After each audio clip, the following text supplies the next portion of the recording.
Hey! Alright guys and gals, it's Metalman8713 today. How is everything going once again? I'm here to bring you a brand new YouTube video today, and this is going to be another brand new video this time, because in this video, usually at Christmas on the telly box or telly rectangle over here,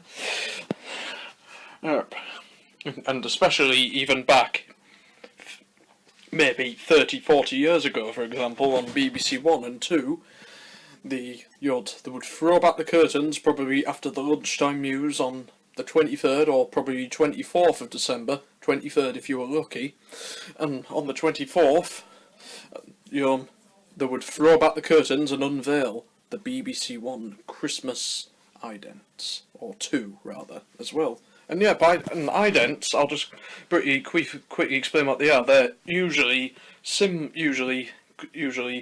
identifications used on television channels used to identify a particular station. Well, anyway, various television stations do it in various ways. Well, anyway, moving on now at Christmas. Yep. Well, back in the old days, probably on BBC One, for example,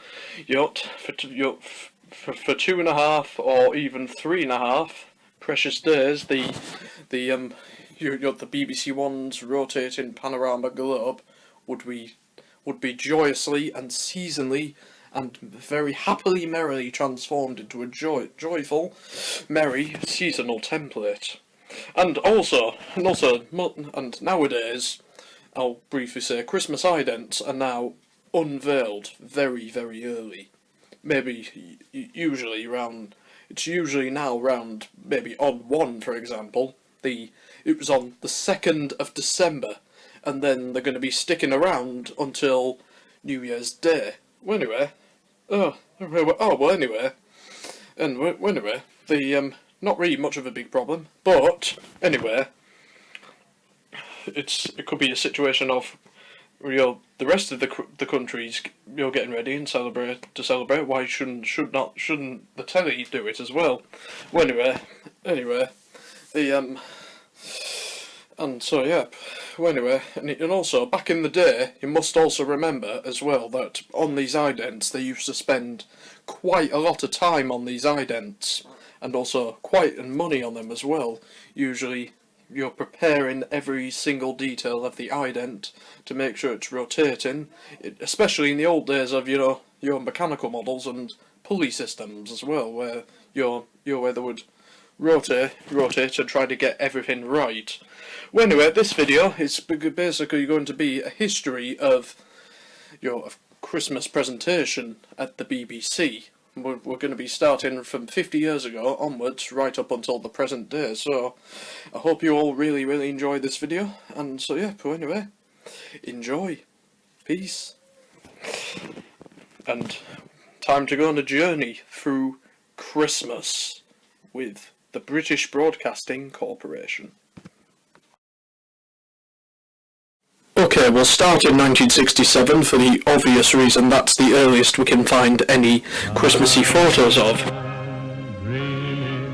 At this point, BBC One was using the third version of the globe, nicknamed the Watch Strap, which had debuted in the previous year and would be continued to be used until the next year. And then this ident includes the BBC One logo at the bottom, stripes of a watch, and the iconic spinning globe. For Christmas, there was the slight notion to detail to replace the usual spinning globe with an actual Christmassy symbol, as you'll see here. Which in this photo we've got the watch stripes, and instead of the globe spinning in the middle, we've got this image of a flickering candle, complete with snowflakes on the top and bottom, and Christmas BBC One caption underneath it.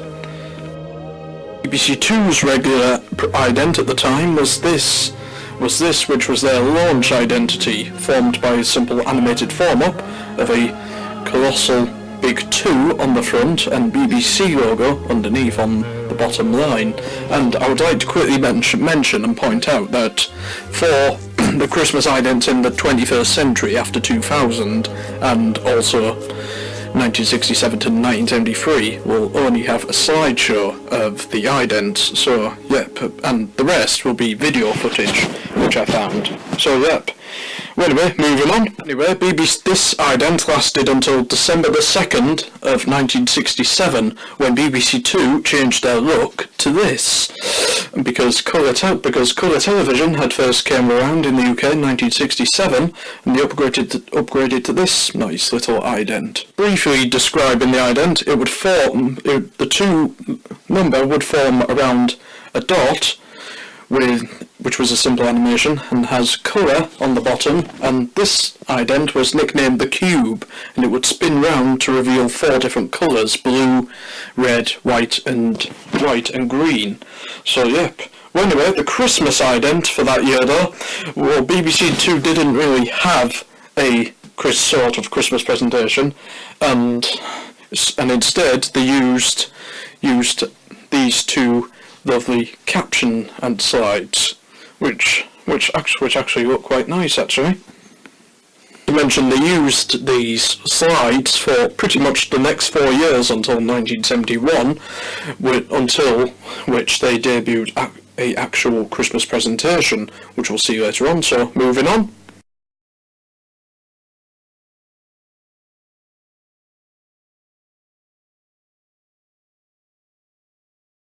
In 1968, the BBC updated the globe image on BBC One for about the third time at this point, dropping the watch strap image to a spinning globe, maybe the same model, in a very dark and black void with the BBC One corporate logo in a white stripe beneath it.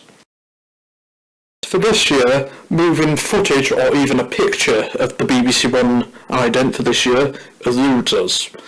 But we do have this nice black and white image of a snowflake above the BBC One logo on a black background. And BBC Two for that year, well anyway, I could say again, it was the same as last year, the same captions. Well anyway, moving on.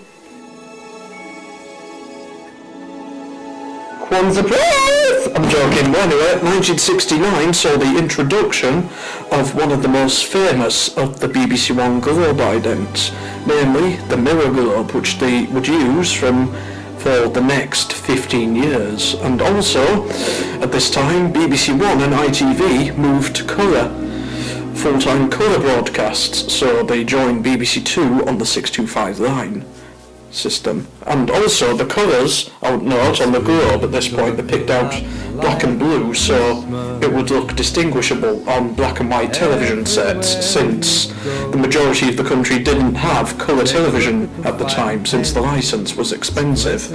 Well, anyway, for Christmas they replaced the mirror globes painted on symbols and continents and oceans with a different actual spinning globe model, but instead of the usual reflection behind it, we've got some holographic sequin tinsel. But the prettiest sight to see is the holly that will be on your own. While BBC Two's Cube has had a minor revamp, changing from the 4 colours, as you saw in the first picture, to an all blue cyanophore. And also, this brings it into line with BBC One in a way. Colour scheme wise, actually. See briefly here on these photos of the BBC One and Two clocks before we move on. It has they both gain temporarily unified looks. For a few years until they went to their own idents. Anyway, here are those before we move on. It's beginning to look a lot like Christmas.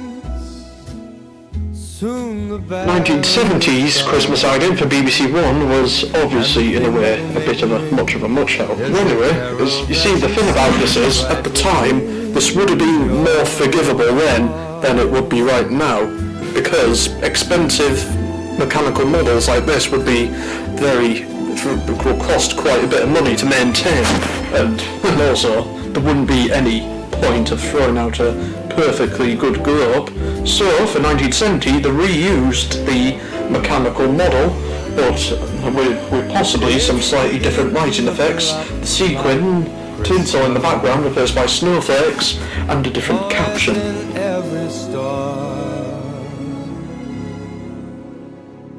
In 1971, once again, the BBC did it again.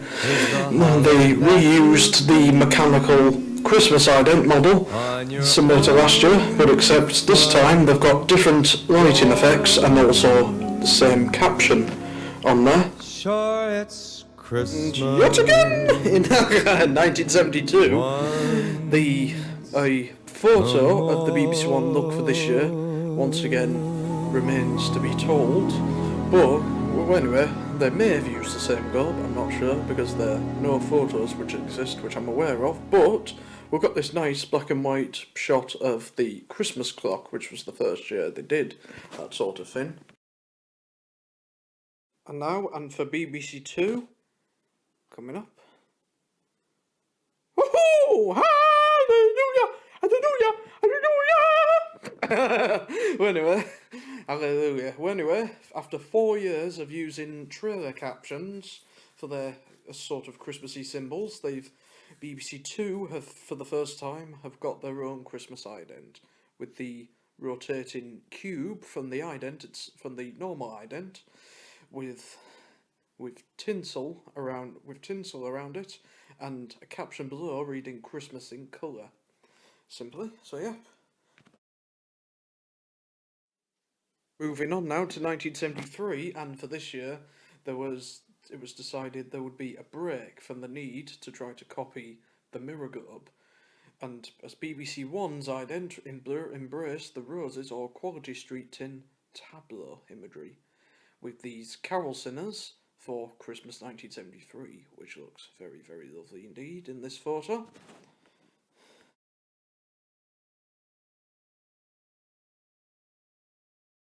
And for BBC Two, they've got the rotating 2 model on what maybe look like a victory lamp with a laurel star wreaths made out of tinsel. And also, as a nice thought suggested, they also put a caption on the bottom showing the day. Just in case if, maybe, for example, you were that probably tipsy, or maybe drunk, or going, or because maybe, possibly, 1973, somebody could possibly have been, in order to keep all warm and snuggly. Well, anyway, now moving on to 1974. In 1974, for the first time now, we've got video footage, and also for BBC One, a old favourite has returned, which has been reused once again in the form of the holographic snowflake globe, with the snowflake background, the globe and caption, all very lovely indeed. On the 28th of December, BBC One's mirror globe here has had a revamp, gaining a much easier colour scheme of blue and yellow, and a much easier typeface of Futura Bold. Pretty much a very excellent typeface on here. On BBC Two, once again, the Christmas ident, they've reused the model from the previous year, with the rotating Cube 2 on a victory lamp with laurel wreath tinsel. And once again, just like I've said with the 1973 ident, they've provided a caption showing the day, just in case if you're unaware, possibly what day it is in the Christmas season, possibly because of that. Yeah, but anyway, moving on. Anyway, a few days later, BBC Two have also updated their package to this big, giant, colossal 2 made of stripes and usually goes round, in and out, like so. And voila! Anyway, moving on. Now, in 1975, once again, we've got a very, very big favourite who always loves those comeback returns. Anyway, once again, we've got the mechanical model once again from the previous 6 years, with some slightly different lighting effects on the tinsel and a brand new caption, and also it's got Christmas and a Victorian font, which they don't do anymore, and a striped BBC One logo. And now, BBC Two for that year, well anyway, I'm going to show you this still image of the photo, which is going to be coming up right now. Now, 1975's BBC Two look, as you can see here, has a giant colossal traditon going all through Christmas Eve with meant to be a head of tinsel. 1976, for the first time, saw the first appearance of a real-made symbol for the season on BBC One, and quite a no-brainer and excellent idea, the snowflake, which was quite nice, simple work for BBC One, and this is quite lovely indeed. 2, meanwhile, saw this very very big, colossal psychedelic digit, which could make it look like somebody took LSD, fell asleep, and went into a big fever dream and go. Also, this 2, I might add, looks very, very hypnotic. Meanwhile, 1977 brought the world the first big Yuletide Christmas superstar, the Festive Idents, namely the Christmas pudding. A Christmas cultural classic touchstone for those of a certain 1970s age, and for the first time they used the mirror in a Christmas ident. Magnificent. Anyway, 1977's BBC Two offering had a stripedy 2 revolving around an emerald once colour footage was rediscovered. This looks very abstract as well, doesn't it? And also got Christmas below the 2 in a surprisingly mechanical font. Hey, anyway, now we're back at the television in vision. Anyway, now that's the end of part 1 of this video. Now, then part 2, we've got more surprises.